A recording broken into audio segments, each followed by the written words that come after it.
Paper ये पूरा heading और सब हेडिंग का ही है खेल, कितनी आपने हेडिंग बनाई फिर उसके अंदर कितनी और सब हेडिंग बनाई। तो अपने क्वेश्चन को ब्रेक करो हेडिंग और सब हेडिंग के अंदर, उतना ही आंसर स्ट्रक्चर्ड हो जाएगा। पहले मैंने बताया था कि इस बार सिलेक्शन क्या है, selection is equal to simplification of your copy, कितनी आप अपनी कॉपी को सिंप्लीफाई कर रहे हो। अब सेम बात देखो जो मैं आपको बता रहा हूँ कल परसों, इस बार जो एक और स्टूडेंट है शायद रैंक मेरे को टॉप 10 में ही है, उनकी मैं वीडियो देख रहा था, तो उसने भी एग्जैक्टली यही बोला था कि सर मैं वो कॉपी देखते थे अपने, तो उसमें पहले तो मैच चेक करती थी कि मेरी कॉपी में पढ़ रही हूँ ऐसे, तो डिमांड्स जितने भी क्वेश्चन की वो सारी मीट कर रखी है नहीं कर रखी। पहला पॉइंट तो ये जरूरी है सबसे, हाँ भाई डिमांड्स जितने क्वेश्चन के सारे सब पार्ट्स मैंने एड्रेस कर दिए, क्योंकि एक भी सब पार्ट छोड़ दिया, मानो 10 क्वेश्चन का है उसमें 3 सब पार्ट है, तो आपने 2 सब पार्ट एड्रेस कर दिया, एक सब पार्ट छोड़ ही दिया, तो आपकी मार्किंग ही 7 के अंदर से होगी फिर वो। तो पहला तो है कि सारे सब पार्ट एड्रेस करने, डिमांड जो पूछा गया वो लिख दिया।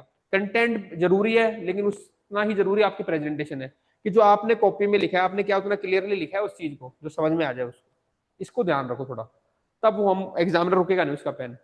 और डेटा आपने डाल दिया डिमांड, फिर अच्छे नंबर आ जाएंगे। ठीक है।